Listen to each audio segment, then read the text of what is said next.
Assalamu alaikum and good morning students.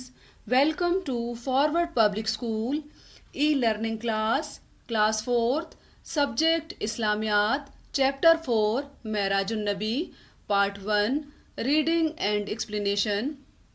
Student آپ لوگ اپنی اسلامیات کی کتاب کا پیج نمبر 66 اوپن کریں گے، جس میں آج ہم معراج النبی صلی اللہ علیہ وآلہ وسلم کے متعلق پڑھیں گے، اور میں ساتھ ساتھ آپ کو مشکل الفاظ کے معنی بھی بتاتی جاؤں گی۔ تو آئیں شروع کرتے ہیں۔ معراج النبی صلی اللہ علیہ وآلہ وسلم، معراج کو آپ لوگ انڈر لائن کریں۔ معراج کا مطلب لکھیں گے بلندی۔ نبوت کے 10ویں سال نبی اکرم صلی اللہ علیہ وآلہ وسلم انتہائی نازک حالات سے گزر رہے تھے۔ طائف کو انڈر لائن کریں۔ طائف کا مطلب ہے مکہ کے قریب ایک جگہ کا نام ہے۔ طائف کے تکلیف دہ سفر کے بعد آپ صلی اللہ علیہ وآلہ وسلم کا کام اور بھی مشکل ہو گیا۔ آپ سلم مکہ میں ایک ایک کے پاس جا کر اسے اللہ کا پیغام سناتے، لیکن کوئی آپ سلم کی بات سننے کے لیے تیار نہ ہوتا۔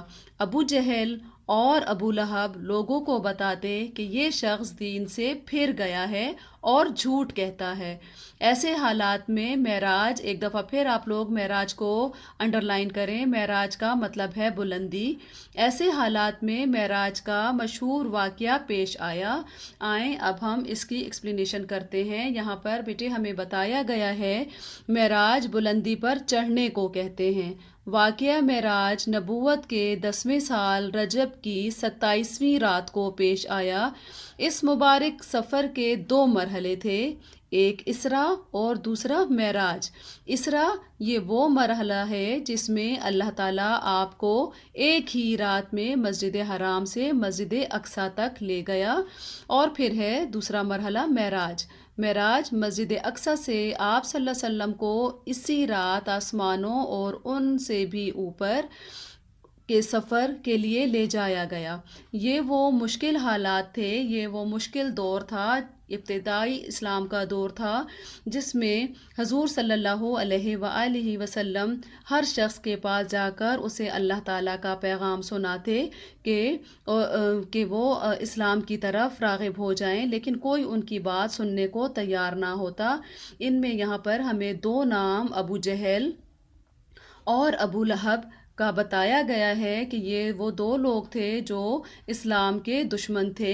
یہ لوگ ان تمام لوگوں کے پاس جاتے جن کو حضور صلی اللہ علیہ وآلہ وسلم اسلام کی تبلیغ دیا کرتے تھے۔ یہ ان لوگوں کے پاس جاتے اور ان سے کہتے کہ حضور صلی اللہ علیہ وآلہ وسلم کی بات پر یقین نہ کیا جائے، نعوذ باللہ وہ جو کہتے ہیں جھوٹ کہتے ہیں۔ ایسے حالات میں حضور صلی اللہ علیہ وآلہ وسلم بہت زیادہ پریشان تھے کہ اللہ تعالیٰ نے حضرت جبرائیل علیہ السلام کو حضرت محمد صلی اللہ علیہ وآلہ وسلم کے پاس بھیجا اور انہیں معراج کی خوشخبری سنائی۔ بیٹے آپ لوگ پیج 67 کی طرف آئیں، ہم ریڈنگ شروع کرتے ہیں۔ انبیاء کرام علیہ السلام کی امامت۔ ایک رات آپ صلی اللہ علیہ وآلہ وسلم آرام فرما رہے تھے کہ حضرت جبرائیل علیہ السلام نے آ کر آپ سلم کو جگایا اور زمزم کے کنویں کے پاس لے گئے۔ انہوں نے آپ سلم کے سینے کو زمزم کے پانی سے دھویا، پھر آپ سلم کی سواری کے لیے ایک جنتی جانور لایا گیا جو بے حد تیز رفتار تھا، جسے براق کہتے ہیں۔ براق کو انڈر لائن کریں گے۔ براق کا مطلب ہے سواری کا نام۔ اس پر سوار ہو کر آپ صلی اللہ علیہ وآلہ وسلم بیت المقدس پہنچے۔ بیت المقدس پاک گھر اور مسلمانوں کا قبلہ اول۔ وہاں تمام انبیاء کرام پہلے سے جمع تھے۔ حضرت جبرائیل علیہ السلام نے آپ سلم کا ہاتھ پکڑ کر آپ صلی اللہ علیہ وآلہ وسلم کو امامت کے لیے آگے کر دیا۔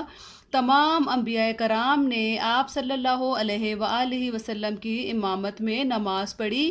اس کے بعد آپ صلی اللہ علیہ وآلہ وسلم دوبارہ اسی براق پر سوار ہوئے جو آپ سلم کو لے کر آسمانی سفر پر روانہ ہوا۔ آسمانوں پر انبیاء کرام علیہ السلام سے ملاقات۔ حضرت محمد صلی اللہ علیہ وآلہ وسلم پہلے آسمان پر پہنچے تو تمام انسانوں کے باپ حضرت آدم علیہ السلام نے آپ صلی اللہ علیہ وآلہ وسلم کا استقبال کیا۔ یہاں آپ کو ثواب و عذاب کے مناظر، مختلف مناظر دکھائے گئے۔ مناظر کو انڈرلائن کریں گے۔ مناظر کا مطلب ہے دیکھنے کی جگہ۔ دوسرے آسمان پر حضرت عیسیٰ اور حضرت یحییٰ علیہ السلام سے ملاقات ہوئی۔ تیسرے آسمان پر حضرت یوسف علیہ السلام نے آپ سلم کو خوش آمدید کہا۔ چوتھے آسمان پر حضرت ادریس علیہ السلام آپ سلم کے منتظر تھے یعنی آپ کے انتظار میں تھے۔ پانچویں آسمان پر حضرت ہارون علیہ السلام اور چھٹے آسمان پر حضرت موسیٰ علیہ السلام نے آپ صلی اللہ علیہ وآلہ وسلم کا استقبال کیا۔ ساتویں آسمان پر حضرت ابراہیم علیہ السلام سے آپ صلی اللہ علیہ وآلہ وسلم کی ملاقات ہوئی۔ سدرۃ المنتہا اور اس سے بھی آگے۔ ساتویں آسمان کے بعد سفر کا ایک اور مرحلہ آپ لوگ انڈرلائن کریں، مرحلہ شروع ہوا۔ اس بار بلندیوں کا یہ سفر سدرۃ المنتہا پر ختم ہوا۔ ابھی تک سفر میں حضرت جبرائیل علیہ السلام آپ سلم کے ساتھ تھے، لیکن یہاں پہنچ کر حضرت جبرائیل علیہ السلام رک گئے اور کہا اگر میں اس سے ذرا بھی اوپر گیا تو اللہ کی تجلی سے میرے پر جل جائیں گے۔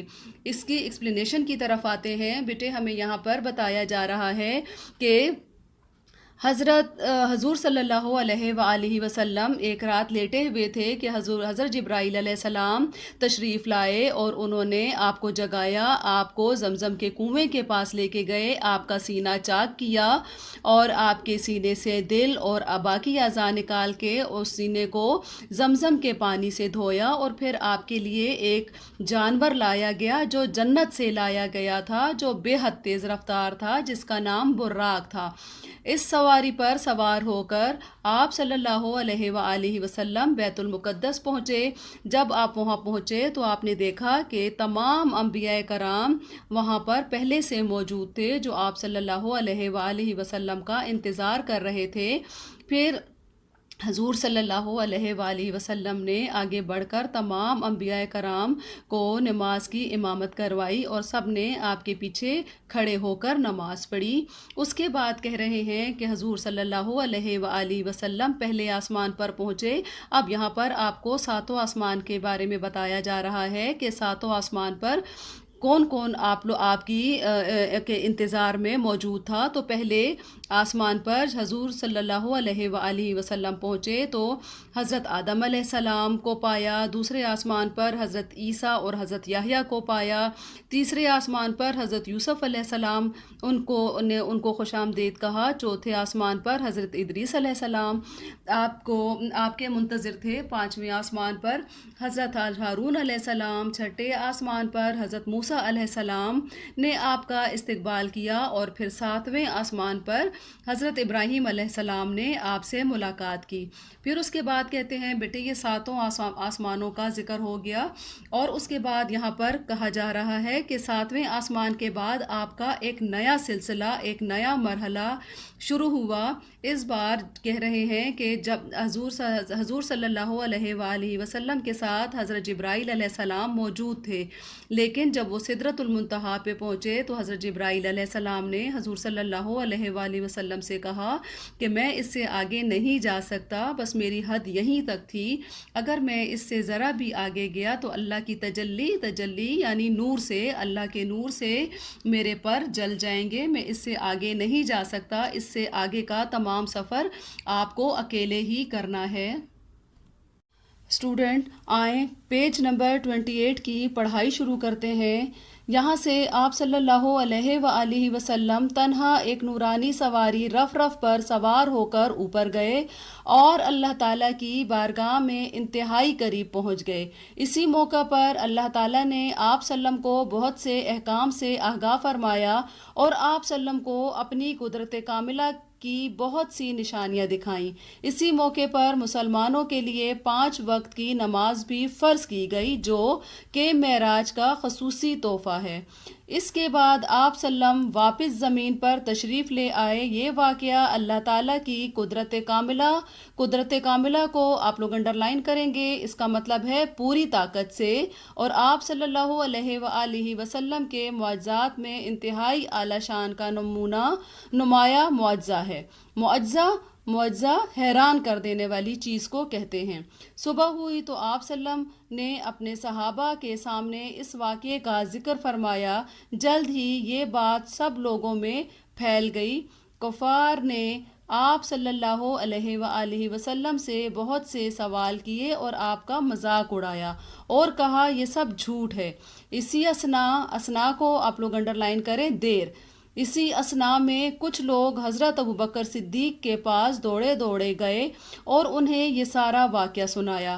کفار کا خیال تھا کہ ابوبکر صدیق رضی اللہ تعالیٰ عنہ ایسی بات سن کر ماننے سے صاف انکار کر دیں گے، اور اس طرح حضور صلی اللہ علیہ وآلہ وسلم کا ایک ساتھی بھی ان سے ٹوٹ جائے گا۔ لیکن حضرت ابوبکر صدیق رضی اللہ تعالیٰ عنہ نے فرمایا کہ اگر یہ واقعہ حضور صلی اللہ علیہ وآلہ وسلم کو پیش آیا ہے تو اس کے سچا ہونے میں کوئی شک نہیں ہے۔ حضرت ابوبکر صدیق رضی اللہ تعالیٰ عنہ آپ صلی اللہ علیہ وآلہ وسلم کی خدمت میں پیش ہوئے اور تمام واقعات خود سنے۔ آپ سلم کے مشاہدات کا مطلب ہے دیکھنا، یعنی آپ صلی اللہ علیہ وآلہ وسلم نے راستے میں جو دیکھا، آپ سلم کے مشاہدات اور راستے میں ملنے والے قافلوں کا ذکر بھی سنا اور تمام باتوں کی تصدیق فرما دی۔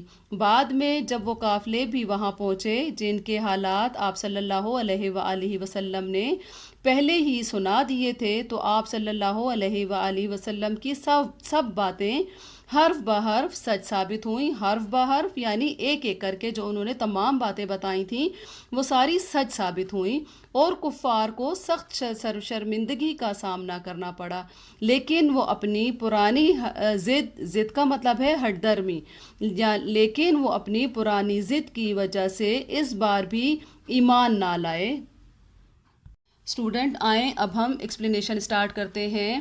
میں نے آپ کو پچھلے پیج پر بتایا کہ حضرت جبرائیل علیہ السلام نے حضور صلی اللہ علیہ وآلہ وسلم سے فرمایا کہ سدرۃ المنتہا سے آگے میں آپ کے ساتھ نہیں جا سکوں گا۔ یہاں سے آپ تنہا ایک نورانی سواری رف پر سوار ہوئے اور اوپر گئے اور اللہ تعالیٰ کی بارگاہ کے انتہائی قریب پہنچ گئے۔ اس موقع پر اللہ تعالیٰ نے آپ کو بہت سے احکام سے آگاہ فرمایا اور آپ کو اسی موقع پر مسلمانوں کے لیے 5 نمازوں کا تحفہ بھی دیا۔ اس کے بعد آپ واپس زمین پر تشریف لے آئے، اور جب صبح ہوئی تو آپ صلی اللہ علیہ وآلہ وسلم نے اپنے صحابہ کے سامنے یہ واقعہ بیان فرمایا۔ جلد ہی یہ بات سب لوگوں میں پھیل گئی۔ کفار نے آپ صلی اللہ علیہ وآلہ وسلم سے بہت سے سوال کیے، آپ کا مذاق اڑایا اور کہا کہ یہ سب کچھ جھوٹ ہے۔ کچھ ہی دیر میں کفار کے لوگ حضور صلی اللہ علیہ وآلہ وسلم کی بات سن کر حضرت ابوبکر صدیق کے پاس دوڑے گئے اور ان کو یہ سارا واقعہ سنایا۔ کفار کا یہ خیال تھا کہ حضرت ابوبکر صدیق اس واقعے کو جیسے ہی سنیں گے تو وہ اس کو ماننے سے انکار کر دیں گے، اور چونکہ حضرت ابوبکر صدیق حضور صلی اللہ علیہ وآلہ وسلم کے دوست بھی تھے، تو کفار کا یہ سوچنا تھا کہ جب حضرت ابوبکر صدیق اس واقعے کو سن کر انکار کر دیں گے، اس کو مانیں گے نہیں، تو کیا ہوگا کہ حضرت ابوبکر اور حضور صلی اللہ علیہ وآلہ وسلم کا جو ایک دوستی کا رشتہ ہے وہ ختم ہو جائے گا۔ حضرت ابوبکر صدیق حضور صلی اللہ علیہ وآلہ وسلم سے جدا ہو جائیں گے۔ لیکن حضرت ابوبکر صدیق نے کیا فرمایا؟ انہوں نے کہا اگر یہ واقعہ حضور صلی اللہ علیہ وآلہ وسلم کو پیش آیا ہے تو اس کے سچا ہونے میں کوئی شک نہیں۔ اس کے بعد حضور صلی اللہ علیہ وآلہ وسلم کی خدمت میں حضرت ابوبکر صدیق خود حاضر ہوئے اور تمام واقعات خود سنے انہوں نے۔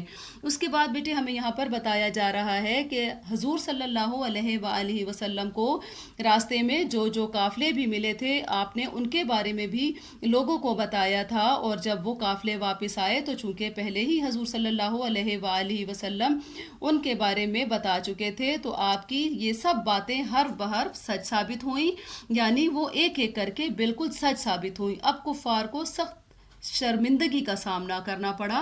ان کو وہ دل ہی دل میں یہ سوچ رہے تھے کہ ہاں یہ جو واقعہ پیش آیا ہے حضور صلی اللہ علیہ وآلہ وسلم کو، اس کی تو ایک ایک بات سچ ہے، لیکن وہ اپنی ہٹ دھرمی کی وجہ سے، اپنی ضد کی وجہ سے وہ اس واقعے کو ماننے سے انکار کر رہے تھے اور وہ ایمان بھی نہیں لے کر آتے تھے.